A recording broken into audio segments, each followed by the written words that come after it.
तो आज है भक्ति वृक्षा लेवल 2 कृष्ण सेवक का चैप्टर 12 जो कि लास्ट चैप्टर है। बहुत ध्यान पूर्वक सुनेंगे, समझेंगे और समअप करेंगे आज के सेशन को, है ना। आज इस लेवल 2 का कृष्ण सेवक का लास्ट चैप्टर है, तो ध्यान पूर्वक समझेंगे क्योंकि नेक्स्ट अब हम इसके बाद लेवल 3 में जाएंगे। लेवल 2 का एग्जाम भी होगा। तो जितना हम अच्छे से प्रिपेयर करेंगे, जितना ध्यान पूर्वक सुनेंगे, उतना ही अच्छे से हम एग्जाम क्लियर कर पाएंगे, है ना। वो हमारी हमारे फोकस पे डिपेंड है, हमारे सीरियसनेस पे डिपेंड है कि हम कितना अच्छे से एग्जाम क्लियर कर पाएंगे। स्वागतम वाक्य है कृष्णा प्रिय भक्तों, हम लोग कृष्ण सेवक पाठ्यक्रम लगभग समाप्त करने वाले हैं। आशा करते हैं आप सभी नियमित रूप से कम 4 माला हरे कृष्ण महामंत्र जप कर रहे होंगे। तो ये आशा सबसे रखी जा सकती है। कौन है जो 4 से नीचे है? प्रभु जी मैं हूँ। प्रभु देखिए, आपके सामने टेक्स्ट लिखा हुआ है। कैसे पहुंचेंगे? लेवल 2 खत्म हो रहा है। अभी एकादशी आने ओहो। लेकिन अभी 2 माला करते हैं ना। दो हो गए। ठीक है, तो एकदम से 4 बढ़ाना ठीक नहीं है। अभी 29 तारीख को एकादशी आ रही, ठीक, तो आप 3 कर लीजिए। ठीक है, 3 कर लीजिए ठीक और है फिर प्रभु जी। महीने 2 महीने में जो है अभी बुक रीडिंग होगी, देन एग्जाम होंगे। तब तक आप जो है इसको 4 तक ले आइएगा, ठीक है। उसके नेक्स्ट एकादशी में 4 पहुंच जाएंगे। ठीक है प्रभु जी। 4 के बाद जब 2 महीने आप उसको होल्ड करेंगे तो फिर हैबिट आएगी, ताकि हम नीचे ना गिरे। 4 से नीचे ना आए, एटलीस्ट 4 से ऊपर ही जाए। ओके। ठीक है प्रभु। बाकी सब लोग 4 से ज्यादा ही कर रहे हैं। अपनी अपनी मालाएं लिख सकते हैं या बता सकते हैं, या माइक ऑन करके या चैट बॉक्स में लिख के, जैसे भी हो बता दीजिएगा। आगे चलते हैं। सब लोग याद से लिख दीजिएगा, ठीक है। भूलिएगा नहीं अपनी अपनी चैंटिंग। माताओं की मुझे आइडिया नहीं है। कुछ भक्तों की पता है, जो कि जिनसे बातचीत होती रहती है मेरी, उनका मैं जानता हूँ। हाँ, जैसे शिवम प्रभु का मैं जानता हूँ, श्रेयस प्रभु का भी जानता हूँ, भैरव प्रभु का पता था, कार्तिक प्रभु तो दूसरे ग्रुप के हैं। ठीक है, माताएं सभी अपना अपडेट दे दें। सोम प्रभु का पता है। अगले सप्ताह हम लोग समापन समारोह का आयोजन करने वाले हैं। जो भक्त सभी कक्षा में उपस्थित थे, कृष्ण सेवक पाठ्यक्रम के सभी मुख्याचार्यों को याद कर लिया, उन्हें प्रमाण पत्र दिया जाएगा। तो प्रमाण पत्र आपको फर्दर एग्जाम के बाद मिलेगा, ठीक है। प्रश्न प्रतियोगिता का आयोजन किया जाएगा, ठीक है। ये भी हमारा जो एग्जाम होगा वही है, प्रश्न प्रतियोगिता। इस पुस्तक के अंत में कुछ प्रश्नों की सूची दी गई है। यह प्रश्न भक्तों की परीक्षा तैयारी करने में मदद करेगी। तो क्वेश्चन जो पेपर होगा वो डिसाइड होगा बाद में। संकोच निराकरण, भगवान ने बहुत सारी अद्भुत चीजों का सृजन किया है। इनमें से सबसे अद्भुत क्या लगता है, बताइए। क्या आपको भगवान की क्रिएशन में सबसे अद्भुत क्या लगता है? बहुत अच्छा मौका है, बता सकते हैं। प्रभु जी आत्मा। हाँ, सबको, सबका अपना अपना पॉइंट हो सकता है भगवान की क्रिएशन में। और लोग भी बताइए, किसको क्या लगता है ऐसा जो अद्भुत है भगवान की। इस भौतिक जगत में इतनी बड़ी क्रिएशन है, क्योंकि हमने तो यही एक्सपीरियंस किया है, आध्यात्मिक जगत तो अभी देखा नहीं। शास्त्रों से जो सुना है, गुरुजनों से, भक्तों से, वो उतना ही जानते हैं। बताइए, क्या अद्भुत लगता है सबसे ज्यादा? हरे कृष्णा प्रभु जी। यस माता जी। प्रभु जी मुझे सी एरियाज देख के बहुत शॉकिंग लगता है कि इतना महान समुद्र कैसे देख के बहुत स्कैरी लगता ठीक है। माता जी को समुद्र अद्भुत लगता है। और कोई बताए?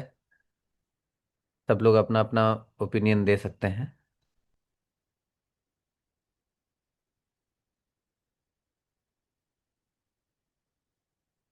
और कोई है?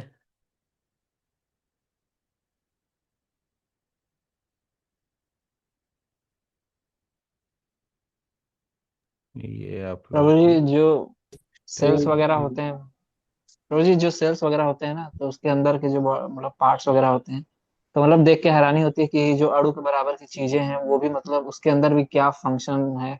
तो वो चीज देख के हैरानी होती है। और प्रभु जी दूसरी बताऊं तो मुझे बाइक बहुत पसंद है, तो भगवान की बनाई हुई बाइक बहुत अच्छी लगती है। मतलब प्रभु जी मेटल तो भगवान का ही है ना, भले उसने स्नान इंसान ने बनाया है, लेकिन अच्छी लगती है बस। कौन सी बाइक पसंद है आप? प्रभु जी हार्ले डेविडसन पसंद। अच्छा है, अच्छा है। हार्ले डेविडसन खरीदिए, और हार्ले डेविडसन जैसे जो है मंदिर भी जाइए और भक्तों को भी मंदिर जाने में हेल्प करिए, है ना। भगवान की सेवा कैसे होगी? बाइक से ऐसे ही होगी, है ना। अपनी मौज के लिए बाइक नहीं लेनी, अगर कभी लेने का चांस बना तो। लेकिन हार्ले डेविडसन की जो कीमत है ना, उसको उसको प्राप्त करने के लिए जो है भक्ति नहीं छोड़ देनी। क्योंकि आई थिंक, मुझे लगता नहीं है कि 10 लाख से कम की आती है ना, 10 से ऊपर की ही आती है हार्ले डेविडसन। तो ऐसा ना करें कि हम हार्ले डेविडसन के चक्कर में क्यों, क्योंकि भगवान की बनाई हुई अद्भुत चीज है। तो पहले हम अद्भुत चीज का जो है स्वाद ले लें, फिर भक्ति कर लेंगे। ऐसा नहीं करना है। तो जब जहां पर कृष्ण नाम का उच्चारण होता है, भगवान वहीं निवास करते हैं, है ना। शास्त्रों में ऐसा वर्णन है। प्रवचन, ये प्रवचन है श्रील प्रभुपाद का, भगवद गीता का प्रवचन है। 4.20 to 24, न्यूयॉर्क में 9 अगस्त 1966। डेट, ईयर, सब कुछ लिखा हुआ है। शास्त्रों में ऐसा वर्णन है, जब भी हम हरे कृष्ण महामंत्र का जप करते हैं तो कृष्ण हमसे दूर नहीं रहते, बल्कि ध्वनि प्रकंपन के द्वारा वह हमारी जिह्वा पर नृत्य करते हैं। तो जैसा कि भगवान बताते हैं, शास्त्र बताते हैं कि कलयुग में भगवान नाम रूप में अवतरित हुए हैं, है ना। तो जब भी हम नाम लेते हैं तो हमें ये नहीं समझना चाहिए कि ये तो सिर्फ एक नाम है ना, शब्द है, ये तो एक जड़ है, ये तो एक निर्जीव चीज है, ये एक जो है। जबकि जब भी हम कृष्ण नाम ले रहे हैं तो साक्षात हम, कृष्ण हमारे सामने उपस्थित हैं। हमारी वो असमर्थता है कि हम भगवान को देख नहीं सकते। लेकिन जब हम कृष्ण बोल रहे हैं तो कृष्ण हैं, उपस्थित हैं वहीं पे। कृष्ण क्या कहते हैं कि ना मैं वैकुंठ में हूँ, ना मैं गोलोक में हूँ, मैं भक्तों के हृदय में हूँ, है ना। जहां पर मेरे मेरे भक्त हैं, मेरा नाम संकीर्तन चल रहा है, या मेरे बारे में कथा चल रही है, मैं वहीं पर हूँ, मैं वहीं उपस्थित हूँ। शास्त्रों में कहा गया, ना हम अतिस्थ मि वैकुंठे। ये नारद मुनि को संबोधित कर रहे हैं, जो कि भगवान कृष्ण के परम भक्त हैं। हरि बोल।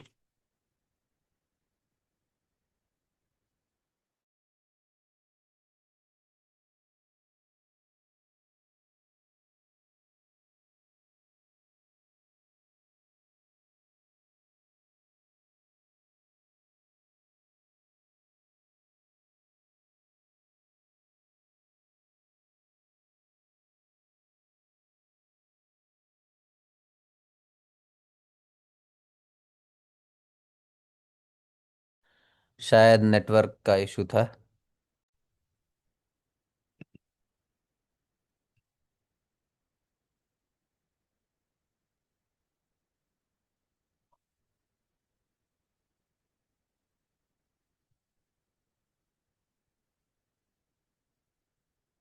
वे नारद मुनि को समझा रहे हैं कि नाहम अतिस्थ अमि वैकुंठे, योगी नाम हृदयेषु चाह। योगी अपने अंदर परमात्मा को ढूंढने का प्रयास करते हैं, यही योग की प्रणाली। वास्तव में योग क्रिया वह है जिसके द्वारा मन को नियंत्रित किया जा सके, अपना ध्यान परमात्मा में केंद्रित कर सके। इसलिए कृष्ण है नाहम अतिस्थामि वैकुंठे। शास्त्र में वर्णन है, भगवान के धाम को वैकुंठ कहते हैं। वैकुंठ का अर्थ क्या है? विगत कुंठ, अर्थात जहाँ कोई कुंठा नहीं होती, किसी भी प्रकार की कोई कुंठा नहीं होती। इस प्रकार भगवान नारद मुनि से कहते हैं, नारद यह मत सोचो कि मैं केवल वैकुंठ में ही निवास करता हूँ। जहां भी मेरे भक्त ने मेरे नाम का जप श्रद्धा पूर्वक करते हैं, मैं वहीं रहता हूँ। भगवान स्वयं बता रहे हैं, है ना। तो जब हम भगवान का नाम ले रहे हैं, हरि नाम ले रहे हैं, तो इसका मतलब कृष्ण हमारे समक्ष उपस्थित हैं। तो हम नाम जब भी करें तो बहुत आदर से करें, है ना। कोई बहुत बड़ा व्यक्ति आता है अगर हमारे घर में, हमारे आतिथ्य में, तो हम उसके सामने पैर पसार के नहीं बैठते ना। बहुत सभ्यता से, बहुत डिसिप्लिन से, बहुत आदर के साथ, सम्मान के साथ उनके सामने बर्ताव करते हैं। तो हम जब करें तो प्रयास करें कि पलथी मार के बैठें, या फिर बहुत ही शालीनता से लेट के फैल के प्रयास करना चाहिए कि नहीं बैठना चाहिए। अगर थकान हो रही तो थोड़ी देर 5 मिनट रेस्ट करके फिर जब करना चाहिए। ठीक है। चर्चा का विषय शांति सूत्र, तो हम मंगलाचरण कर लेते हैं। तो आज लास्ट सेशन है, मैं चाहूंगा कोई भक्त जो है मंगलाचरण करे पूरा, जल्दी, क्योंकि हमारे पास 1 घंटे से भी कम समय है, क्योंकि दूसरा सेशन भी होना है। स्टार्ट करिए। ॐ अज्ञानतिमिरन्धस्य ज्ञानाञ्जनशलाकया चक्षुरुन्मीलितं तस्मै श्रीगुरवे नमः। श्रीचैतन्यमनोभीष्टं स्थापितं येन भूतले स्वयं रूपकदा मह्यं ददाति स्वपदान्तिकं। वन्दे अहं श्रीगुरो श्रीयुतपदकमलं श्रीगुरुन् वैष्णवां च श्रीरूपं साग्रजातं सहगण रघुनाथान्वितं सजीवम् साद्वैतं सावधूतं परिजनसहितं कृष्णचैतन्यदेवं श्रीराधाकृष्णपदान् सहगणललिता श्रीविशाखावितांश्च। हे कृष्ण करुणा सिन्धु दीनबन्धु जगत्तपे गोपेश गोपिकान्त राधाकान्त नमोऽस्तुते। तप्त काञ्चन गौरंग राधा वृन्दावनेश्वरी विश्वभानुसुते देवी प्रणमामि हरिप्रिये। वाञ्छाकल्पतरुभ्यश्च कृपा सिन्धु एव च पतितानां पावनेभ्यो वैष्णवेभ्यो नमो नमः। नमो विष्णुपादाय कृष्णपृष्ठाय भूतले श्रीमते भक्ति वेदांत स्वामी इति नामिने। नमस्ते सरस्वती देवी गौरवाणी प्रचारिणे निर्विशेष शून्यवादी पश्चात देश तारिणे। जय श्री कृष्ण चैतन्य प्रभु नित्यानंद श्री अद्वैत गदाधर श्रीवासादि गौर भक्तवृंद। हरे कृष्णा कृष्णा कृष्णा हरे हरे, हरे राम राम राम हरे हरे। हरि बोल। तो थैंक यू सोम प्रभु। ऐसे ही आप सबको भी मंगलाचरण लर्न करना है, और क्लास में लेवल 3 में प्रयास करना है कि भक्तों के द्वारा ही जो है मंगलाचरण बोला जाए, ना कि वक्ता या फिर स्पीकर जो भी प्रभु जी होंगे या गिरधर प्रभु होंगे उनको ना बोलना पड़े। आप स्वयं से इनिशिएटिव लीजिए, है ना। बोलिए प्रभु जी मंगलाचरण, मैं बोलूं या मैं बोलूं, जो भी, ठीक है, उनके बोलने से पहले ही। ठीक है। चर्चा का विषय शांति सूत्र, प्रत्येक वस्तु के सर्वोच्च स्वामी कृष्ण है। प्रवचन भगवत गीता 4.19, न्यूयॉर्क, अगस्त 5, 1996। मैं श्लोक पढ़ देता हूँ, अनुवाद कोई पढ़े, पहले से रेडी रहिए। भोक्ताराम यज्ञ तपसाम सर्वलोकम महेश्वरम सुहृदम सर्वभूताराम ज्ञात्वा माम शांति रक्षति। ठीक है, अनुवाद पढ़िए।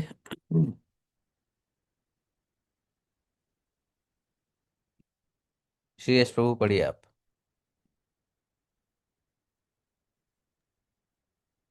हाँ, भगवत गीता के 5.29 श्लोक में शांति का सूत्र का वर्णन भगवान ने दिया है। अभी मानव समाज पूरी दुनिया में शांति कायम करने का पर विचार कर रहा है, किंतु उसे शांति का सूत्र मालूम ही नहीं है। मनुष्य यह नहीं जानता कि दुनिया में किस प्रकार शांति बहाल की जा सकती है। आप सभी जानते हैं कि राष्ट्र संघ पिछले 20 वर्षों से या उससे भी अधिक समय से शांति कायम करने का प्रयास कर रहा है, किंतु दुनिया में कभी भी शांति नहीं है और सब समय कहीं न कहीं पर युद्ध हो रहा है। वास्तव में वे नहीं जानते कि शांति कैसे संभव है।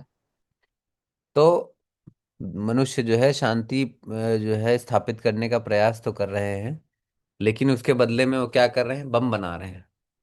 शांति कैसे आएगी, बम बनाने से।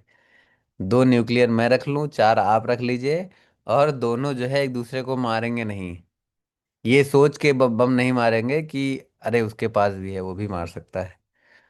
तो ये तरीका है आज के समाज का शांति सूत्र स्थापित करने का, शांति स्थापित करने का यही फॉर्मूला है आजकल के लोगों का। कि सामने वाले ने गन रखी है, मैंने उससे खतरनाक गन रख ली है, और दोनों ये सोच के शांत रहेंगे कि सामने वाला भी मार सकता है ना। तो ये हमने तरीका अपनाया है शांति स्थापित करने का। ऐसे ही यूनाइटेड नेशन भी कर रहा है। लेकिन श्रील प्रभुपाद जब यूएस गए थे, न्यूयॉर्क गए थे, तो जब उन्होंने यूएन का ऑफिस देखा था ना, तो उनका पहला प्रश्न यही था, है ना। उनका पहला प्रश्न ये था कि आप सब लोग जो यूनाइटेड नेशंस, आपका तो नाम ही यूनाइटेड नेशन है, आपके संघ का नाम यूनाइटेड नेशन है, तो जब यूनाइटेड नेशंस है तो इतने सारे झंडे क्यों हैं? झंडा एक होना चाहिए ना, तभी तो पता चले कि आप लोग यूनाइटेड हैं। सबके झंडे अपने अलग अलग लगे हुए हैं, सबका अपना अपना स्वार्थ है, अपना अपना मतलब है। ठीक है। सब अपने अपने देश के लिए यहाँ पे बैठे हैं, और लिखा हुआ है यूनाइटेड नेशंस। मतलब आप लोगों में आपस में कोई एकता नहीं तो शांति कहाँ से आएगी? तो इस तरह से कोई सोच ही नहीं सकता। ठीक है। जैसे प्रभुपाद जी ने उस समय जो है एक क्वेश्चन में ही जो है सब धराशायी कर दिया था, कि यदि आप सब वास्तव में एक हैं, तो इतने सारे अलग अलग झंडे क्यों लगे हुए हैं? पहले तो आप आपस में एक मत हो जाइए। ठीक है, आगे पढ़िए प्रभु।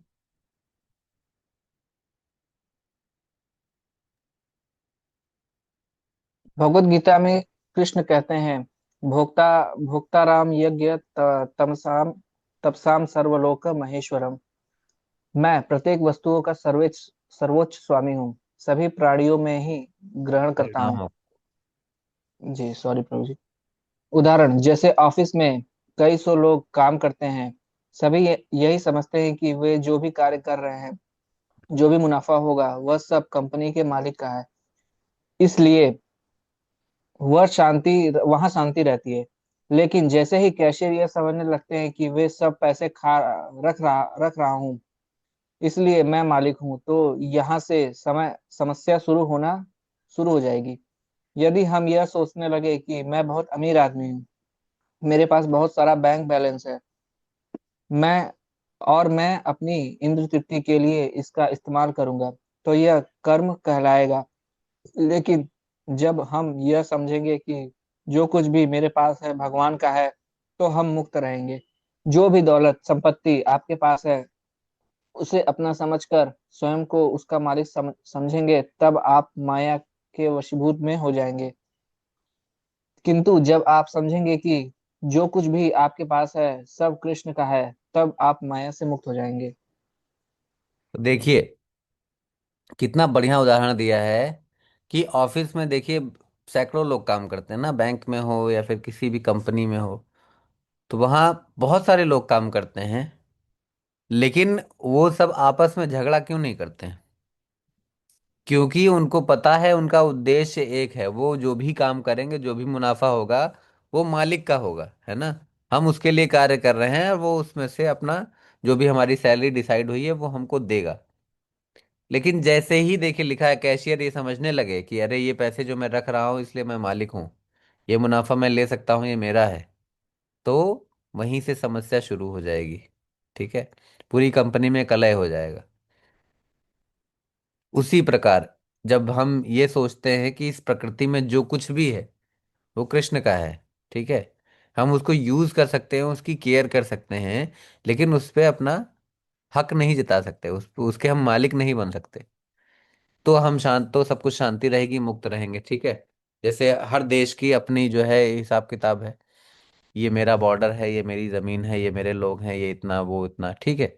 जब तक हम ये मानते रहेंगे कि ये जमीन का टुकड़ा मेरा है, जैसे कि अमेरिकन्स, आज जो अमेरिकन्स हैं वो वास्तव में वहाँ के निवासी थोड़ी हैं। वो कहते हैं कि अमेरिका हमारा है, लेकिन जो जो वास्तविक वहाँ के रहने वाले थे, उनको गोरों ने, जो ब्रिटिशर्स ने आके उनको भगा दिया, और वो वहाँ रहने लगे, अब वो उनका हो गया।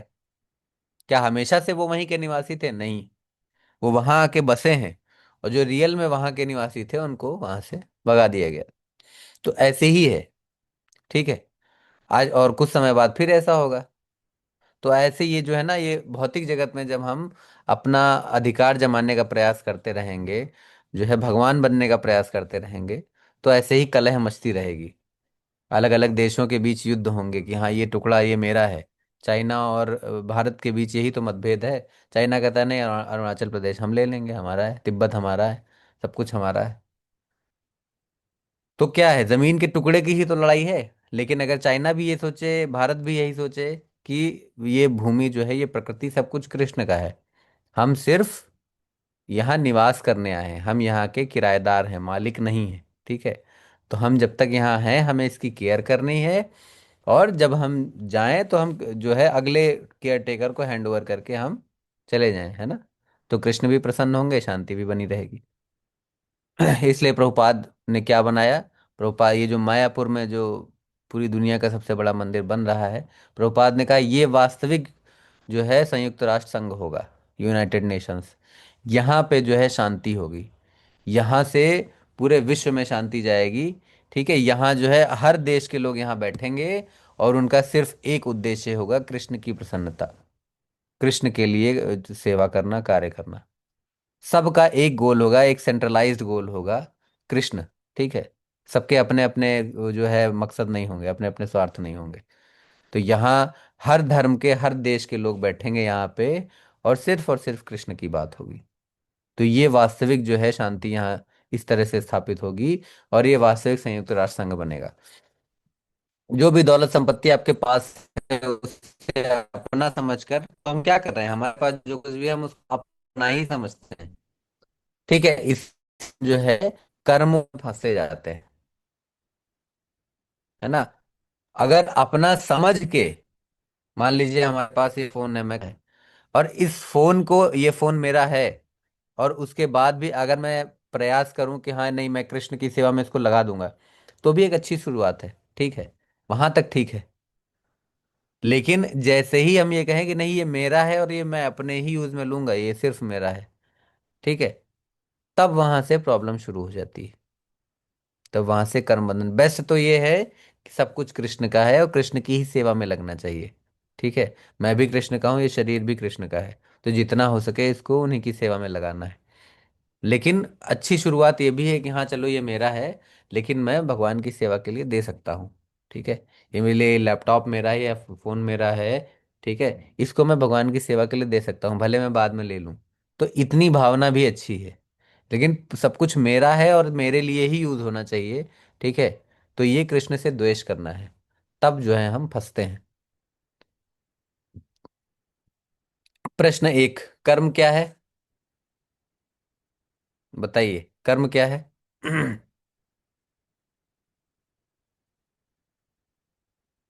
स्वयं के स्वार्थ के लिए कोई भी कार्य करना कर्म है, ठीक है, जो हमें बांधता है, अच्छा या बुरा, अपने स्वार्थ के लिए स्वयं को कर्ता समझ के कोई भी कार्य करना कर्म है जो हमें बांधता है, ठीक है। कृष्ण को स्वामी मान के कोई भी कार्य करना वो निष्काम कर्म है, वो मुक्ति है, ठीक है।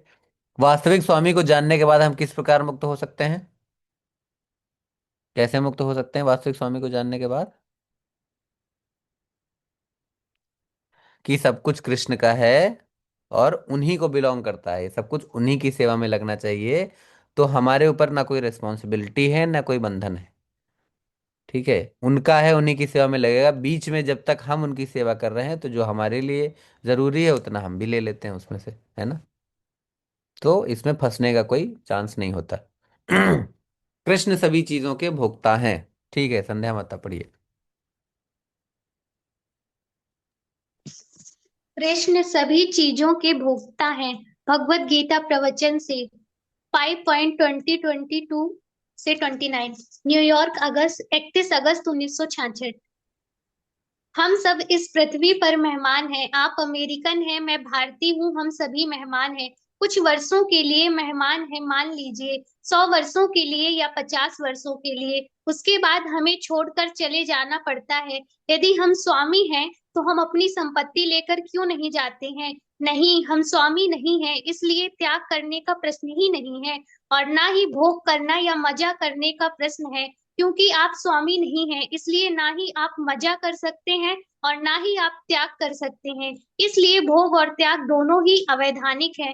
मान लीजिए इस कमरे में हम बैठे हैं। यह कमरा मकान मालिक का है। यदि इसे खाली करते समय हम मकान मालिक से कहें कि सुनिए महाशय, यह कमरा मैं आपके लिए खाली कर रहा हूँ, जबकि यह कमरा मकान मालिक का है, तब हम त्याग कहाँ कर रहे हैं? बल्कि यह सुनकर मकान मालिक हंसेगा और कहेगा कि आप तो मेरे किराएदार हैं, मेरे मेहमान हैं, आप कैसे त्याग कर सकते हैं? पढ़िए।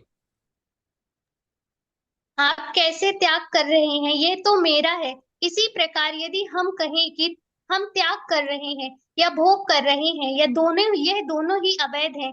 साधारण सी बात यह है कि हमें यह अवश्य समझना चाहिए, जो कुछ भी व्यवस्थापन हो रहा है, सब कुछ कृष्ण के द्वारा हो रहा है और सब कुछ कृष्ण का है। इसलिए सब कुछ कृष्ण की सेवा में लगना चाहिए। यही सही ज्ञान है। उदाहरण, मान लीजिए कोई गलती से $100 का नोट भूलकर चला जाता है, तो इस $100 के नोट का क्या करना चाहिए? यदि कोई सोचे कि वाह, ये $100 का नोट ले लेते हैं और इससे मजा करेंगे, तो ये गलत होगा, अवैध होगा। और यदि उस नोट को वहीं छोड़ दें, यह सोचकर कि ये जिसका है वह खुद ही आकर ले लेगा, तो यह भी ठीक नहीं होगा, क्योंकि यदि वह नहीं ले सका तो कोई दूसरा उसे लेकर चला जाएगा। इस प्रकार $100 का नोट लेकर मजा करना या फिर वहीं छोड़ देना, दोनों ही गलत होगा। लेकिन यदि उसके सही मालिक को खोजकर उसे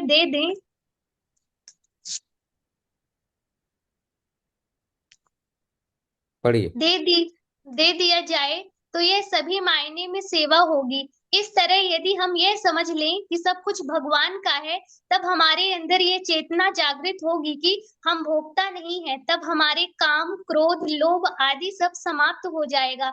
यदि हम समझ लेते हैं कि सब कुछ कृष्ण का है, तब हमारी चेतना शुद्ध हो जाती है। भोग और त्याग दोनों ही भावना एक बार में, एक झटके में समाप्त हो जाएगी। यदि हम कहें कि जगत मिथ्या है, इसलिए हमें सब त्याग कर हिमालय में या जंगल में चले जाना चाहिए, तो ये ठीक नहीं है। हमें सभी वस्तुओं का उपयोग कृष्ण की सेवा के लिए करना चाहिए। यही कृष्ण भावनामृत है, क्योंकि कृष्ण सर्वोच्च स्वामी है।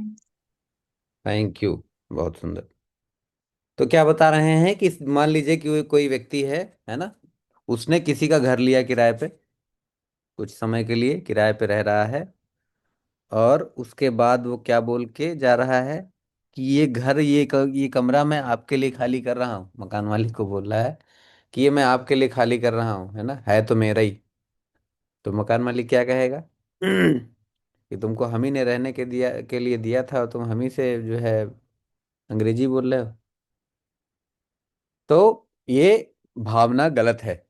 उसी प्रकार हम अब जो है ये भी देखें कि जो ये भौतिक संसार है, ये कृष्ण का है, सब कुछ कृष्ण का है, और हम भगवान से ही सौदेबाजी करते हैं। तो भोग करना कि हाँ ये मेरा है, ये सिर्फ इस पर मेरा अधिकार है, ये भोग की भावना है। और ठीक है, मैं इसको छोड़ दूंगा, अब मैं इसको यूज नहीं करूंगा, इसका मैं त्याग करता हूँ। तो भोग और त्याग दोनों ही अवैध हैं। अवैध क्यों है हमारे लिए? क्योंकि हमारा कुछ भी नहीं है। त्याग, जब हम त्याग करने का सोच रहे हैं, तो इसका मतलब हम उस वस्तु को अपना समझ के उसको छोड़ रहे हैं कि हाँ ये मेरी है और मैं इसको एहसान कर रहा हूँ छोड़ के, है ना। तो वो भी जो है क्या है? त्याग करना। क्योंकि त्याग करना हमारे लिए संभव नहीं है, जब हमारा है ही नहीं कुछ, तो हम क्या त्याग करेंगे? त्याग तो उस वस्तु का होता है ना जो हमारा अपना हो, उसको त्याग किया जाता है। लेकिन जब हमारा कुछ है ही नहीं, तो हम त्याग क्या करेंगे? तो ये त्याग करने की भावना भी गलत है, और भोगने की भावना तो गलत है ही। इन दोनों से ही इतर रहना चाहिए। क्या सोचना चाहिए? कि हम जो है, हम सिर्फ केयर टेकर हैं। कोई कहे जैसे, अब कोई आपसे या हमसे पूछ सकता है कि आप जो है, जो प्रवचन दे रहे हैं, ठीक है, तो आप भी तो इस कौन में इतने इतना दान पुण्य आता है, इतना धन आता है, ठीक है, ये जो भी धन है, इसका आप क्यों यूज कर रहे हैं? है ना, इसका उपयोग तो आप कर रहे हैं। तो हमारा स्ट्रेट फॉरवर्ड जवाब क्या होना चाहिए? कि हम सिर्फ इस धन की संरक्षण कर रहे हैं, ठीक है। हम ये इंश्योर कर रहे हैं कि ये धन कैसे कृष्ण की सेवा में लगे परफेक्टली, है ना। हम अपने स्वार्थ में कुछ भी यूज नहीं कर रहे हैं। हम पर्टिकुलरली अपने अपने यूज के लिए कुछ नहीं ले रहे हैं, ठीक है। जो भी इसमें यूज होता है वो कृष्ण की सेवा के लिए होता है, चाहे उनका, उनके सुबह उनकी आरतियां हो, चाहे उनके वस्त्र आने हो, चाहे भक्तों के लिए प्रसाद बनाना हो, चाहे उनके लिए भोग बनाना हो, सब कुछ जो है वो सब उन्हीं की सेवा में यूज हो रहा है, जैसा शास्त्रों में और आचार्यों ने, गुरुओं ने हमें इंस्ट्रक्ट किया है। उसी प्रकार से हम उस धन का यूज कर रहे हैं, ना कि अपनी जेबें भर रहे हैं। ठीक है। तो भोग और त्याग दोनों ही जीवात्मा के लिए बंधन के कारण है। त्याग की भावना क्यों आ रही? क्यों? क्योंकि हम अपना समझ रहे हैं, मतलब कहीं ना कहीं चेतना में फिर भी हम अपने आप को कर्ता मान रहे हैं, स्वामी मान रहे हैं। तो जब ये दोनों चेतनाएं हट जाती है तो शुद्ध चेतना क्या है? कि हम भोक्ता नहीं है, सब कुछ भगवान का है। और हम जो है उनके दास हैं, हम उनके सेवक हैं, हम भोक्ता नहीं हैं। तो हमारे काम, क्रोध, लोभ, मोह आदि सब समाप्त हो जाएंगे। ठीक है। तो कृष्ण कृष्ण भावना क्या है? कि सिर्फ अपनी चेतना में डिफरेंस कर देना, अपनी चेतना को बदल देना। ठीक है। ना ही सब कुछ छोड़ के हमें जंगल चले जाना है। ठीक है। और ना ही हर चीज का मालिक बन के हर चीज को सिरे से खारिज कर देना है। ठीक है। ना ही बागी बनना है, और ना ही जो है जबरदस्ती का त्यागी बन के जंगल या हिमालय पे जाके में जाके बैठ जाना है। सिर्फ और सिर्फ अपनी चेतना बदल देनी है। मान लीजिए आप जॉब कर रहे हैं या आप कोई भी कार्य कर रहे हैं। ठीक है। आप भोजन बना रहे हैं, तो भोजन बना रहे हैं और चेतना में क्या चल रहा है कि इसको मैं खाऊंगा, ये इसको मैं खाऊंगी। अपने जो है अपनी जिह्वा के लिए, अपनी जिह्वा की तृप्ति के लिए मैं इसको बना रहा हूं। तो ये है बंधन का कारण। ठीक है। यहाँ पे हम अपने आप को कर्ता मान रहे हैं, स्वामी भोक्ता मान रहे हैं। लेकिन सिर्फ और सिर्फ यदि हम चेतना जो है अंतर कर दें, चेतना बदल दें कि नहीं ये मैं भगवान के लिए बना रहा हूँ, भगवान इससे प्रसन्न हो, मैं जो भी बना रहा हूँ मैं प्रयास करूँ कि बहुत सुंदर स्वादिष्ट बने, ताकि भगवान इसको पाएं, इसको ग्रहण करें और मुझे प्रसाद रूप में प्रदान करें।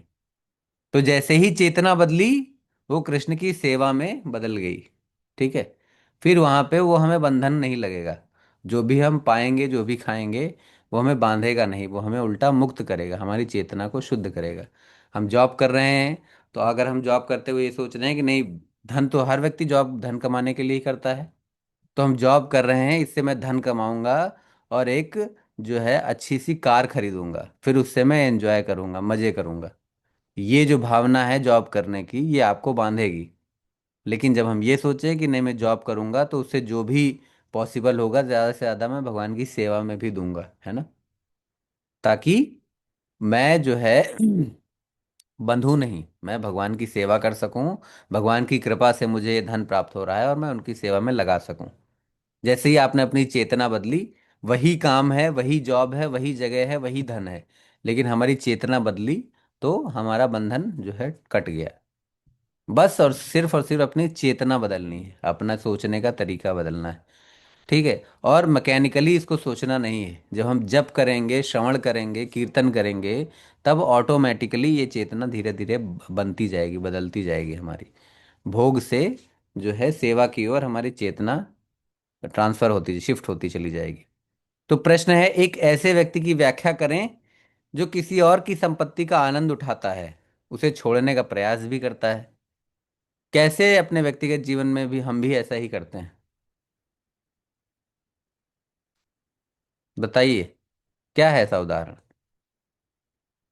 किसी और की संपत्ति का आनंद भी ले रहे हैं और फिर उसको त्यागने का भी प्रयास कर रहे हैं, त्यागने की भावना रख रहे हैं।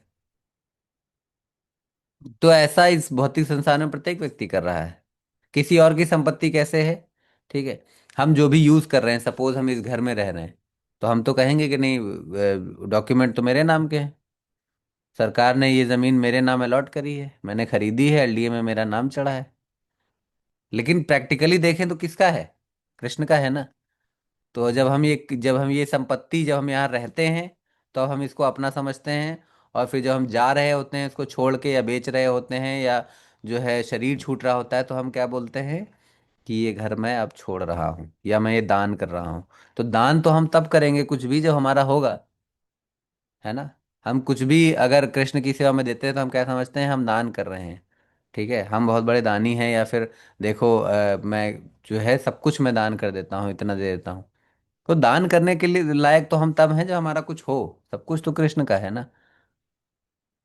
वो उनकी कृपा है कि हमें दे रहे हैं, और हमें जो है सहर्ष उनकी सेवा में लगाना चाहिए। उल्टे उसमें से कुछ अपने अपनी जो है जीवन यापन के लिए उसमें से कुछ निकाल लेना चाहिए उनकी आज्ञा से, ठीक है, कृष्ण की कृपा से। ना कि हम उनको कुछ कमा के उनको दान दे रहे हैं, उन पे एहसान कर रहे हैं। ये भावना नहीं होनी चाहिए।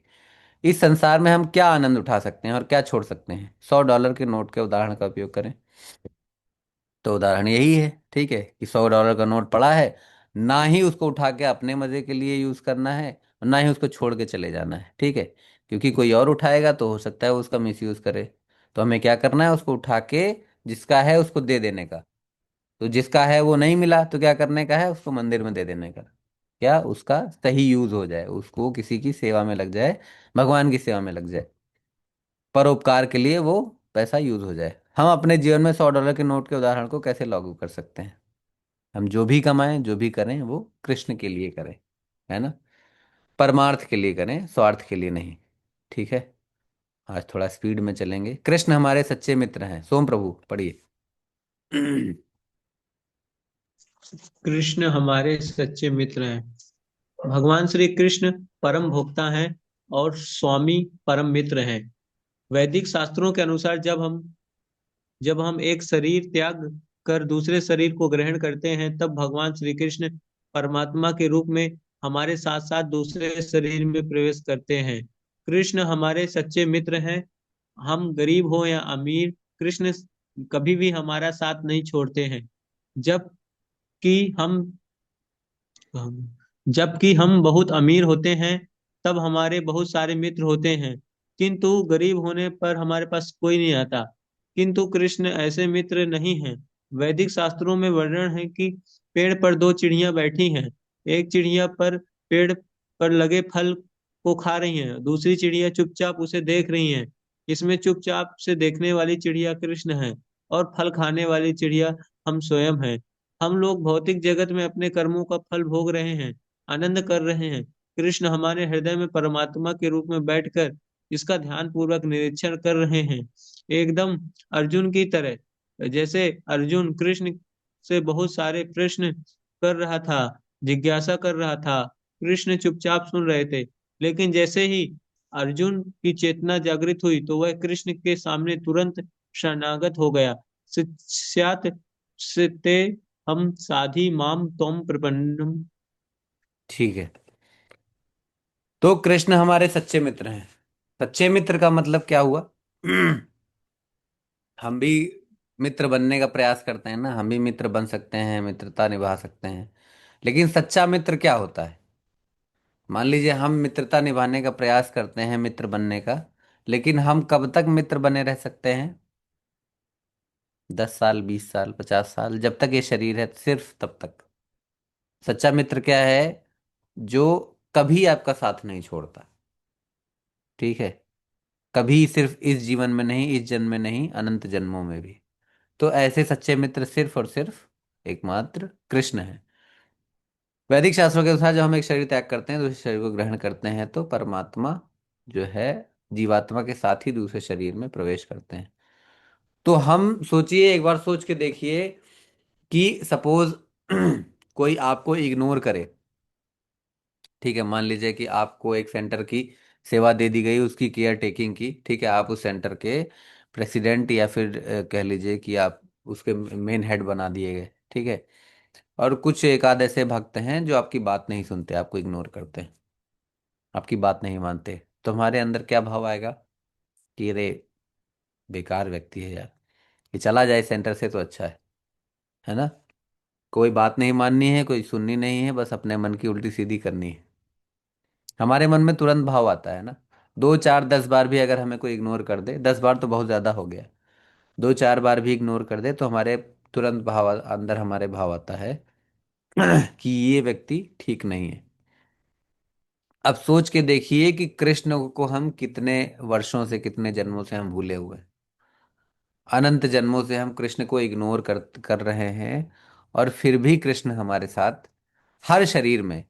ये परिस्थिति नहीं है कि हाँ जब हम देव शरीर में या फिर मनुष्य शरीर में किसी उच्च योनि में हम जाएंगे तभी कृष्ण हमारे साथ बैठेंगे। हम सुअर बन के मल खा रहे हैं या फिर हम मल के कीड़े बन रहे हैं, तब भी कृष्ण हमारे साथ उस शरीर में बैठे हुए हैं अंदर, हमें खिला रहे हैं, हमारी सारी सुविधाओं की व्यवस्था कर रहे हैं।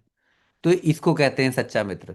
तो कंडीशनल फ्रेंड नहीं है भगवान, अनकंडीशनल फ्रेंड है। सच्चा मित्र वही होता है जो अनकंडीशनली अपनी दोस्ती निभाए, किसी भी परिस्थिति में दोस्ती ना तोड़े, वही सच्चा मित्र है। तो वैदिक उदाहरण क्या है, शास्त्रों में क्या वर्णन है कि दो चिड़िया बैठी हैं। एक कौन है, वो जीवात्मा है जो फल खा रही है, मतलब हम कर्म कर रहे हैं और उसके फलों को भोग रहे हैं। कर्म फलों को भोगने वाली चिड़िया कौन है, हम हैं। दूसरी चिड़िया जो चुपचाप देख रही, कौन है, वो परमात्मा है, वो हर चीज के साक्षी है। तो उनके दो भाव हैं। एक तो वो हमारे साक्षी हैं, हमें फैसिलिटी प्रोवाइड करा रहे हैं, हर चीज के लिए हम जो भी चाहते हैं, जो भी हम इच्छा करते हैं उसको सैंक्शन करते हैं और हमें प्राप्त प्रदान करते हैं। क्यों, क्योंकि जीवात्मा इस भौतिक जगत का नहीं है, तो वो इस भौतिक जगत में कुछ भी भोग नहीं सकता स्वयं से। वो इस भौतिक जगत की कोई भी चीज स्पर्श नहीं कर सकता, कुछ कुछ नहीं कर सकता बिना भगवान की इच्छा के। अगर जीवात्मा भोग कर सकता होता, स्पर्श कर सकता होता, तो उसको इस शरीर की जरूरत ना होती, है ना। भगवान ने ये हाड़ मास का जो है जड़ एक शरीर दिया है, मृत शरीर। मृत है ही, ये हमेशा ही मृत है, जिसके अंदर जब जीवात्मा प्रवेश करती है तभी इसमें जीवन रहता है। जब तक जीवात्मा है तब तक ये जीवित प्रतीत होता है, जैसे ही जीवात्मा निकल जाती है फिर से मृत हो जाता है ना। तो जब इस शरीर के माध्यम से ही जीवात्मा भोग कर पाती है ना। तो कृष्ण क्या है, एक तो हमें फैसिलिटी प्रोवाइड कराते हैं, हमारे कर्म फलों के साक्षी बनते हैं, कर्मों के साक्षी बनते हैं। और दूसरा, उस समय कृष्ण हर समय ये एक इंतजार रहता है उनको कि कभी ये मेरी तरफ पलटेगा, कभी इसके अंदर जो है मुझे जानने की या मेरा नाम लेने की या फिर मेरे बारे में सुनने की, जानने की, बोलने की इच्छा सडन उत्पन्न होगी, तो तुरंत उसको नोट किया जाए और फिर इसको भक्ति में लगाया जाए। तो कृष्ण इतने उत्सुक रहते हैं, है ना। भगवान प्रतिक्षण हमारे इंतजार में रहते हैं। कृष्ण हमारे हृदय में परमात्मा रूप में बैठकर इसका ध्यान पूर्वक निरीक्षण कर रहे हैं, एकदम अर्जुन की तरह। अर्जुन बहुत सारे प्रश्न कर रहे थे, लेकिन और कृष्ण चुपचाप सुन रहे थे। लेकिन सडन जब अर्जुन की चेतना जागृत हुई, ठीक है, कि अब मेरे से कुछ नहीं हो सकता। अर्जुन जानते तो थे ही कि वो भगवान है, कृष्ण है। लेकिन जब अर्जुन सरेंडर कर गए कि हाँ, मैं वास्तविकता में मैं करता नहीं हूँ, ये मेरा भ्रम था कि अरे मैं कर रहा हूँ या मैं कर दूंगा, मैं मार दूंगा इन लोगों को, मैं कैसे मार सकता हूँ। तो वही भगवान फिर भगवान ने समझाया कि तुम किसी को नहीं मार सकते, ठीक है। काल के द्वारा ये सब अपने कर्मों के वजह से पहले ही मारे जा चुके हैं। तुम्हें सिर्फ माध्यम बनना है। जब अर्जुन को ये समझ में आ गया कि मैं करता नहीं हूं, मैं भोगता नहीं हूं, मैं स्वामी नहीं हूं, तब उन्होंने तुरंत कृष्ण की शरण ग्रहण करी। ठीक है। इस प्रकार कृष्ण हमारे हृदय में परमात्मा रूप में बैठकर हमारी प्रतीक्षा कर रहे हैं। कब हम कहेंगे, देखिए, प्रतीक्षण प्रतीक्षा कर रहे हैं। कितना इंपॉर्टेंट है इस बात को समझना और इस पे चिंतन करना कि कब हम कहेंगे कि हे कृष्ण, हम आपके सामने पूर्ण रूप से शरणागत होना चाहते हैं। बस इतना कहने भर की देर है, कृपया हम आप मेरी रक्षा कीजिए। सिर्फ इतना बोलना है, ठीक है। हम रोज माला करते हैं, रोज भगवान के सामने जाते हैं, सिर्फ इतनी प्रार्थना करनी है भगवान से कि हे कृष्ण, हम आपके सामने पूर्ण रूप से शरणागत होना चाहते हैं। और कृष्ण जो है तत्काल जो है सब कुछ छोड़ छाड़ के, ठीक है, हमें हर जो है बंधन से मुक्त कर देंगे, ठीक है, हमें अपना लेंगे। ठीक है, आप मुझे निर्देश दीजिए। तो ये है कृष्ण की अटेंशन जो है ग्रैब करने का, गेन करने का, ये प्रार्थना है। हम आपके सामने पूर्ण रूप से शरणागत होना चाहते हैं, कृपया मुझ पर इतनी कृपा करिए कि मैं एक सच्चा भक्त बन सकूं। सच्चा भक्त क्या बनना क्या होता है कि जो हम अंदर से है वही हम बाहर भी रहें, ठीक है। हम जो है अकेले में कुछ और आचरण करते हैं और पब्लिक में भक्तों के सामने कुछ और बनते हैं, ऐसा नहीं। सच्चा भक्त, ठीक है, जो एक भक्त के लक्षण होते हैं, एक शुद्ध भक्त के लक्षण होते हैं, वही मैं अकेले में भी वही प्रदर्शित करूं जो मैं बाहर बनने का प्रयास करता हूं। तो ये हमें प्रार्थना करनी चाहिए। यदि कृष्ण सर्वोच्च स्वामी और भोक्ता होते किंतु सच्चे मित्र नहीं होते तो क्या होता। प्रश्न बहुत डीप है, बहुत इंपॉर्टेंट है। अगर सर्वोच्च स्वामी और भोक्ता तो वो हैं ही, लेकिन अगर सच्चे मित्र नहीं होते तो क्या होते, क्या करते बताइए।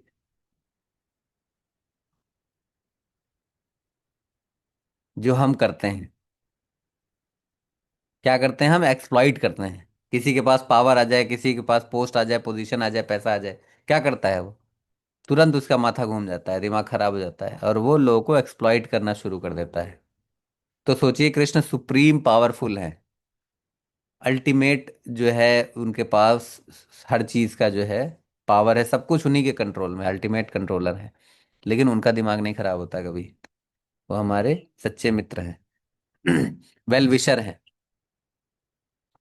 आप यह कैसे कह सकते हैं कृष्ण हमारे सच्चे मित्र हैं? इस सत्य को जानने के पश्चात आप कैसा अनुभव कर रहे हैं, ये हम पूछेंगे। ठीक है। आज समय कम है, वरना आज इस सेशन को और अच्छे से डीप में चर्चा करनी चाहिए थी, टाइम लेके, भले 1.5-2 घंटा लगता। ठीक है। कैसे कह सकते हैं कि कृष्ण हमारे सच्चे मित्र हैं? अनकंडीशनली वो हमारी मित्र, हमारे साथ मित्रता निभाते हैं। हर कंडीशन में वो हमारे हृदय में हमारे साथ, हम किसी भी शरीर में जाएं वो बैठे रहते हैं। ठीक है। और हमें फैसिलिटीज प्रोवाइड कराते हैं। श्रेष्ठ सामाजिक कार्य, शालू माता पढ़िए।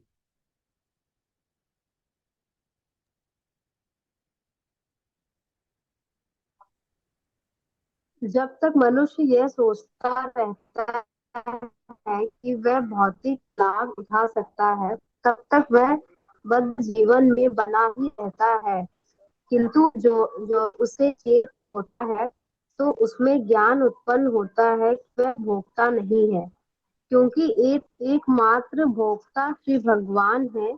जैसा कि भगवत गीता 5.29 में पुष्टि की गई है, वह ईश्वर समस्त यज्ञों तथा तपस्याओं के फल का लाभ उठाने वाला भोक्ता भोक्तारम यज्ञ तपसाम और तीनों लोकों का स्वामी सर्वलोक महेश्वरम, वही समस्त जीवात्माओं का असली सखा है। किंतु हम किंतु हम भगवान पर समस्त स्वामित्व, भोग तथा समस्त जीवों के सखा होने का भार न छोड़कर अपने को ही स्वामी, भोक्ता तथा सखा मानते हैं। हम यह सोचकर कल्याणकारी कार्य करते हैं कि हम मानव समाज के सखा हैं। कोई अपने को भला ही उत्तम राष्ट्र कार्यकर्ता, जनता तथा देश का श्रेष्ठतम मित्र कह ले, किंतु वह किसी का श्रेष्ठतम मित्र नहीं हो सकता। एकमात्र मित्र तो श्री कृष्ण है। हमें चाहिए कि हम बद्ध जीव की चेतना को इस स्तर तक उठा दें कि वह यह समझने लगे कि कृष्ण उसका वास्तविक मित्र है। यदि हरे कृष्णा, पढ़िए बस यही तक पढ़ना है। बस। पढ़िए पढ़िए आगे। वह कृष्ण से मित्रता स्थापित करता है, ओके, तो उसे कोई भी धोखा नहीं दे सकता। उसे यह सारी वांछित सहायता मिलती रहेगी। इस बद्ध जीव में इस चेतना को उत्पन्न करना सबसे बड़ी सेवा है। अपने को अन्य जीवात्मा का महान मित्र बताना कोई सेवा नहीं है। मित्रता की शक्ति सीमित है। यद्यपि मनुष्य अपने को मित्र घोषित करता है, किंतु वह अनंत काल तक मित्र नहीं बना रह सकता। जीवात्माएं अनंत हैं और हमारे साधन सीमित हैं। अतः हम सामान्य लोगों को लाभ नहीं पहुंचा सकते। सामान्य लोगों की श्रेष्ठतम सेवा यही है कि हम उनमें कृष्ण भक्ति उत्पन्न करें, जिससे वे जान सके कि कृष्ण ही परम, हरे कृष्ण, भोक्ता, परम कर्ता तथा परम मित्र हैं। तब प्रकृति के ऊपर अधिकार करने का मोहक सपना भंग हो जाएगा। हरे कृष्ण। हरे कृष्ण।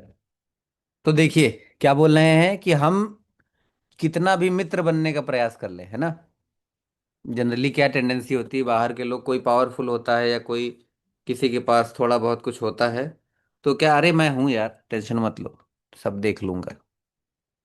तो वो कब तक देख लेंगे? जब तक उनके पास वो सब कुछ है। लेकिन क्या वास्तव में वो सब कुछ उन्हीं का है? क्या वो कॉन्फिडेंटली कह सकते हैं कि हमेशा मेरी ये स्थिति बनी रहेगी? कोई जो है, कोई बहुत बड़ा बिजनेसमैन हो सकता है, कोई बहुत ऊंची पोस्ट पे हो सकता है, लेकिन कोई गारंटी है कि वो हमेशा उसी पद पे या उसी प्रतिष्ठा पे बने रहेंगे? कोई गारंटी नहीं। ठीक है। तो ऐसे लोगों की मित्रता स्वीकार करने से कोई लाभ नहीं है। ठीक है। क्यों? क्योंकि उनका खुद का ही ठिकाना नहीं है, वो खुद में ही जो है कॉन्फिडेंट नहीं है कि वो कब तक उस पद पोस्ट पे बने रहेंगे। तो सच्चे मित्र वो मित्र बनने का प्रयास करते हैं, लेकिन सच्ची मित्रता वो नहीं है। सच्ची मित्रता क्या है कि देखिए, मित्रता की शक्ति सीमित है, मैं बता रहे हैं ना कि हम मित्र बनने का प्रयास कर सकते हैं। किसी को कंबल बांट दिया, किसी को फाइनेंशियली कुछ हेल्प कर दी, किसी को कुछ खाने को दे दिया। तो ये सहायता करने पे भी हम कोई यथावत मित्रता, कोई जो है स्टेबिलिटी नहीं निभा पा रहे हैं। ठीक है। इससे उसका कोई कल्याण नहीं हो रहा है, उसकी समस्याओं का हल नहीं निकल रहा है। ठीक है। जीवात्मा की वास्तविक समस्या का हल क्या है? कि वह अपने भोग की चेतना को बदल सके।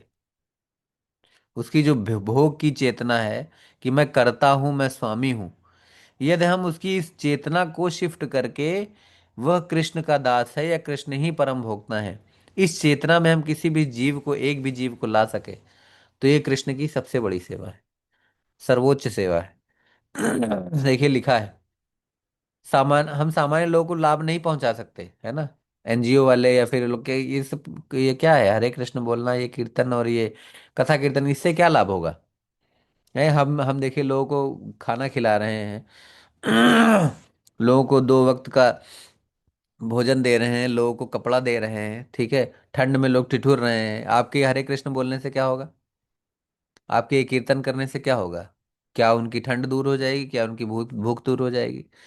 लेकिन आप ये सब जो हेल्प कर रहे हैं ना, ये टेम्परेरी है। निश्चित रूप से वो अच्छा है, लेकिन वो सिर्फ उस समय के लिए अच्छा है। बहुत ही टेम्परेरी सोल्यूशन है। आज आपने किसी को दोनों टाइम का आपने भोजन दे दिया, किसी को कपड़े दे दिए, तो क्या वो जीवन भर की उसकी हो गई हेल्प? अगले दिन फिर वो भूखा है, कपड़े उसके ज़्यादा ज़्यादा महीने, 2 महीने चलेंगे, 6 महीने चलेंगे।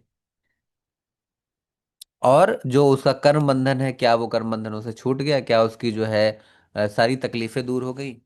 एक बार क्या है, एक कौन के ही गुरु महाराज एक है, मैं उनका नाम नहीं जानता, तो महाराज के बारे में एक लीला है कि वो जो है फ्लाइट से कहीं जा रहे थे।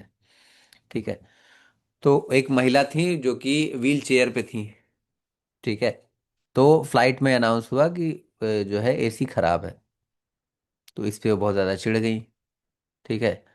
अब एसी किसी तरह ठीक किया गया, तो वो जो है उसका वॉशरूम गड़बड़ हो गया, ये उनको बताया गया। तो महिला बहुत ज़्यादा डिस्टर्ब थी, लड़ रही थी, झगड़ा कर रही थी। तो महाराज अपना चुपचाप बैठे हुए थे अपनी सीट पे। तो फिर उसने जो है उनकी तरफ घूम के देखा और बोला, क्या आप साधु हैं, कोई संत हैं? तो महाराज थोड़े से विनम्र भाव में एकदम सकुचा के बोले, जी बताए। तो वो जो है, तो आप साधु हैं तो आपको तो बहुत सारे लोग सुनते होंगे, आपको तो कितने सारे, आप तो हजारों लोगों के बीच में बोलते होंगे, है ना। तो उन्होंने कहा, हाँ मैं बोलता हूँ, हजारों लोग सुनते हैं। तो उस महिला को बड़ा ही आश्चर्य हुआ कि इतने महान संत, इतनी बड़ी पर्सनालिटी, या फिर जो आ, ऐसे इस प्रकार भगवान की सेवा कर रहे हैं। ठीक है। क्यों? क्योंकि श्रद्धावान थी वो। और इनसे मैं डायरेक्ट इनके बगल में बैठ के इनसे इतना पर्सनली इनसे बात कर पा रही हूँ। ठीक है। भले फिजिकली मुझे कुछ भी चैलेंजेस हो रहे हों, लेकिन ये कोई कैजुअल बात तो नहीं हो सकती। तो बड़ा ही इंटरेस्ट ले लेके फिर वो महाराज से बात करने लगी, पूछने लगी, अपनी प्रॉब्लम्स बताने लगी। तो महाराज ने उसको कोई फिजिकल सॉल्यूशन पर जो है टेम्परेरी उस वक्त का कोई सॉल्यूशन नहीं दिया कि हाँ आप ऐसा कर लीजिए, वैसा कर लीजिए, आप बीमार हैं। ठीक है। वो अपनी व्यथा बता रही थी कि हाँ मेरी फैमिली में सब लोग गुजर चुके हैं। ठीक है। मेरी पूरी फैमिली समाप्त सोचे कि मुझे भी कैंसर है। ठीक है। तो मेरा भी जीवन कुछ ही क्षणों का है। तो महाराज ने उसको दवा नहीं बताई कि आप कौन सी दवा लीजिए आपका कैंसर ठीक हो जाएगा। ठीक है। महाराज ने कृष्ण की बात करी कि अल्टीमेटली कृष्ण ही सबके स्वामी हैं, ये कृष्ण का नाम है, आप इसको ग्रहण कीजिए, इनकी शरण लीजिए, और आपका कल्याण होगा। ठीक है, महाराज ने हरे कृष्ण महामंत्र उनको प्रदान किया और बहुत ही खुश हुई, बहुत ही प्रसन्न हो गई। ठीक है। तो अब जब फ्लाइट जब चल पड़ी तो उसकी एसी जो है सही थी, वो एसी फिर खराब हो गई, वॉशरूम पहले से ही खराब था। अब सोचिए वो महिला व्हील चेयर पे थी, उसको कितनी समस्या हो रही होगी। लेकिन पूरी फ्लाइट में सब जो है उलझुल बक रहे थे, सब परेशान थे, सब गाली गद दे रहे थे फ्लाइट वालों को। लेकिन उस महिला जो है, वो महिला बिल्कुल परेशान नहीं, वो पूरा रास्ता जो है हरे कृष्ण कृष्ण कृष्ण हरे हरे, हरे राम राम राम हरे, पूरी रास्ता वही जप करते हुए आई और बड़ी प्रसन्न हुई। जब फ्लाइट से उतरी तो बड़े ही प्रसन्न भाव से उतरी, महाराज को प्रणाम किया और उसने उस नाम को ग्रहण किया, मतलब महाराज को महाराज के प्रति सरेंडर हो गई। तो देखिए, यहाँ पे कोई उनको जो है मटेरियल सॉल्यूशन नहीं दिया गया। ठीक है। लेकिन जब कृष्ण की शरण प्राप्त हुई तुरंत, तो क्या है, शरण ग्रहण करने मात्र से ही जो है उनकी चेतना में बदलाव हुआ और उन्होंने अपने उस मटेरियल प्रॉब्लम को सहन करने की शक्ति आ गई। ठीक है। वहां से जो है टेंशन ही हट गई, वहां की चेतना ही हट गई कि हाँ, अरे इतनी सारी प्रॉब्लम्स हैं। सीधा जो है ये सोचना है कि ये भी कृष्ण की ही इच्छा है, हो सकता है कि ऐसे ही जाना है, शायद मेरे ही कुछ गलती रही हो जिसकी वजह से मुझे ये कष्ट भोगना पड़ रहा है, कोई बात नहीं। भक्तों की चेतना यही होती, कोई बात नहीं, ये मेरी ही गलती, मेरे ही कर्म होंगे जिसका मुझे फल भोगना पड़ रहा है। ठीक है, कृष्ण की इच्छा है, कृष्ण की कृपा है। तो इस प्रकार से जब कृष्ण पे आश्रित होते हैं तो परमानेंटली सॉल्यूशन होता है हमारी प्रॉब्लम का, टेम्परेरी नहीं होता है। ठीक है। हम अपने आप को भोक्ता की जगह अगर हम आपको दास मान लें, सेवक मान लें, ठीक है, तो और किसी भी जीवात्मा को, जैसे महाराज ने क्या किया, उनको सिर्फ और सिर्फ कृष्ण की शरण प्रदान कर दी, सिर्फ चेतना इतनी बदल गई कि हाँ मैं भोक्ता नहीं हूं, मैं दास हूं। तो यदि हम किसी एक जीवात्मा को भी अपने जीवन में, किसी एक जीवात्मा की भी चेतना में ये डाल सकें कि वो भोक्ता नहीं, वो कृष्ण का सेवक है। ठीक है, वो शाश्वत अंश है कृष्ण का, और उसको कृष्ण की शरण ग्रहण करनी चाहिए। यदि हम इतना कर पाए तो ये कृष्ण की सबसे बड़ी सेवा है। इसीलिए प्रचार कार्य बहुत बहुत बहुत जरूरी है। इसीलिए प्रभुपाद और गुरु महाराज सभी लोग जो है प्रचार कार्य पे बहुत ज्यादा जोर देते हैं। प्रश्न क्या है, सबसे श्रेष्ठ सामाजिक कार्य क्या है जो कि हम कर सकते हैं? क्या है सामाजिक कार्य सबसे श्रेष्ठ?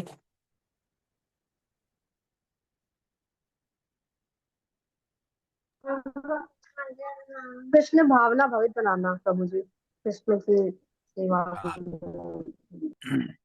किसी भी बद्ध जीव को कृष्ण की शरण ग्रहण करने के लिए उसको मना लेना, या उसकी चेतना में ये उसको एक्सेप्ट कर ले वो कि हाँ कृष्ण ही भगवान है, कृष्ण ही सब कुछ है, स्वामी। वजह बताएं, सबसे श्रेष्ठ क्यों है ये, वजह क्या है, ये सामाजिक कार्य सबसे उत्तम क्यों है?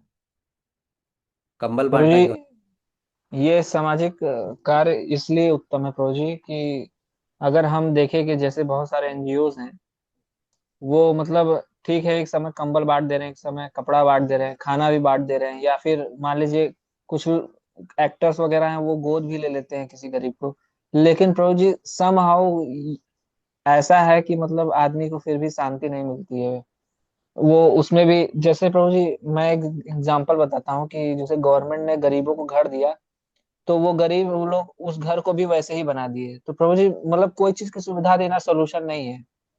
और जैसे आपने बताया प्रभु जी कि मतलब जो ये कृष्ण भावना भवित है, ये हमारी चेतना को मतलब रिलैक्स करता है। मतलब जब हम परम शांति को प्राप्त होते हैं, जब हम लोग पता करते हैं कि भगवान श्री कृष्ण ही सर्वोच्च सर्वोच्च मालिक हैं। तो हम्म। प्रभु जी उसी प्रकार। तो जैसे ही हम अपने आप को सेवक मान के कृष्ण पे डिपेंड हो जाते हैं तो हमारा बोझ हल्का हो जाता है ना। अरे ये सब कुछ हमारे जिम्मे है, हर चीज मुझे मैनेज करनी है। तो ये मैनेजमेंट का जो भाव होता है ना, मैनेजर बनने का भाव खत्म हो जाता है तुरंत। कृष्ण ही अल्टीमेट मैनेजर, कौन है? कृष्ण है। कोई भी सिचुएशन नहीं हैंडल हो रही है, ठीक है, पहली बात तो अपने एंड से हैंडल होनी भी नहीं है, और सब कुछ वैसे भी कृष्ण का ही है। लेकिन बस हमें इस बात को रियलाइज करना है, और किसी भी जीवात्मा को अगर ये रियलाइज करा दिया, ठीक है, कि अल्टीमेट जो है कंट्रोलर, अल्टीमेट जो है एंजॉयर, हर चीज वो वही है। ठीक है।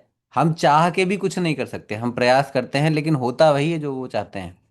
तो इतना अगर कोई एक्सेप्ट कर ले तो वो कृष्ण की सबसे बड़ी सेवा है। हम भोग करने की प्रवृत्ति, स्वामित्व की प्रवृत्ति, कृष्ण तथा कृष्ण की जगह स्वयं को सबका मित्र मानने की प्रवृत्ति को कैसे दूर कर सकते हैं? बताइए कैसे दूर कर सकते हैं?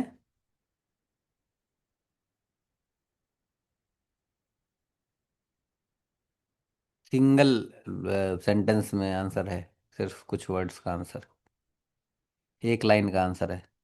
कैसे दूर कर सकते हैं?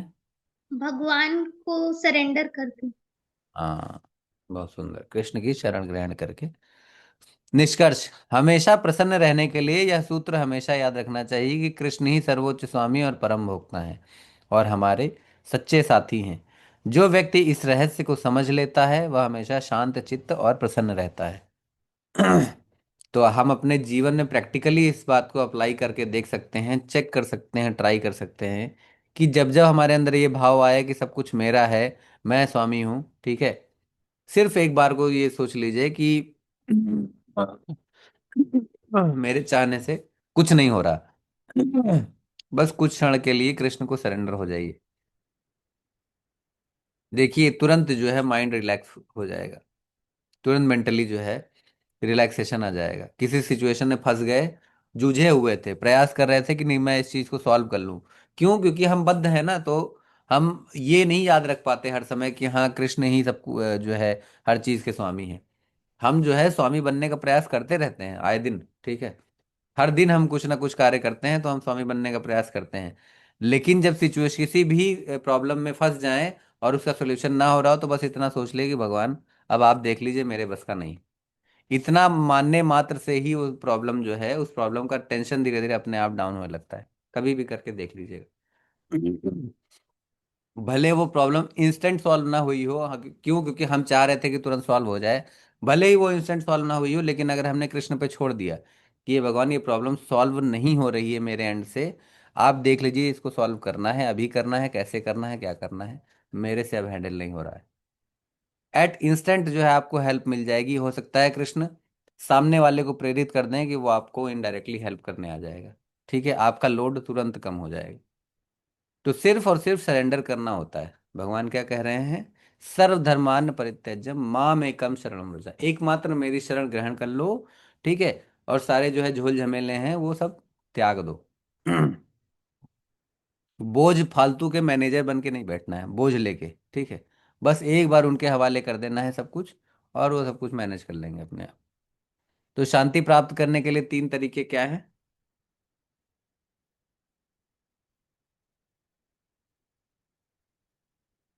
कृष्ण ही सर्वोच्च स्वामी है।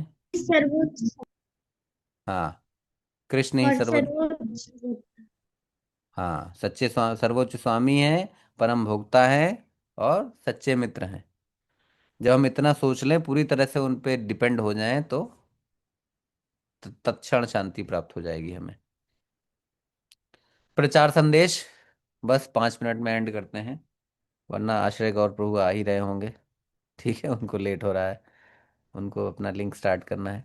कृष्ण भावनामृत आंदोलन दावानल की अग्नि के समान जो कभी नहीं बुझ सकती। ठीक है, तो आप सोचिए कि कोई बड़ा सा तवा है, ठीक है, एकदम इमेजिन करके देखिए, कोई बड़ा सा तवा है जिसके नीचे निरंतर अग्नि जल रही है और हम उस तवे पे बैठे हुए हैं, ठीक है, डांस कर रहे हैं, है ना? तो सॉल्यूशन क्या है? क्या उस तवे पे हम कंबल डाल देंगे तो वो जलन जलन कम हो जाएगी? या 10 50 100 कंबल डाल देंगे तो वो जलन कम हो जाएगी? क्यों? क्योंकि वो कंटिन्यू वो जल रहा है निरंतर, है ना, और अपनी पूरी जो है पूरे वेग के साथ जल रहा है। तो क्या ये सॉल्यूशन है? ना। मानव जीवन इस साक्षात्कार के निमित्त है, किंतु दुर्भाग्यवश भौतिकतावादी सभ्यता शरीर की इंद्रियों पर जोर देती है, शरीर के भीतर की प्राण शक्ति को समझने पर नहीं, है ना। शरीर को मेंटेन करना है, क्या है, पिंजरे को चमकाना है और अंदर के पक्षी को कुछ नहीं खाने को देना है ताकि वो एक दिन मर जाए। जैसा कि भगवत गीता में स्पष्ट कहा गया है, देहिनो अस्मिन यथा देह, शरीर के भीतर शरीर का स्वामी प्राण शक्ति जो कि अधिक महत्वपूर्ण है। लेकिन मानव समाज इतना पतित हो चुका है कि प्राण शक्ति को नहीं समझता। बाहरी वस्तुओं में ही व्यस्त रहता है ना, शरीर को ही चमकाने में लगे रहते हैं, क्योंकि पता ही नहीं है कि हम हैं कौन वास्तविकता में। पता हो कि हाँ ये तो सिर्फ पिंजड़ा है, अंदर एक पक्षी जो है वो दूसरा कोई और है, ये पता ही नहीं है, ना पता करना चाहते हैं। मानव कर्तव्यों में यह एक त्रुटि है, इसीलिए कृष्ण ने कृष्ण भावनामृत आंदोलन के गर्भ में जन्म या चरण ले रखी है। इसलिए कंस जैसे लोग अत्यंत भयभीत हैं, है ना।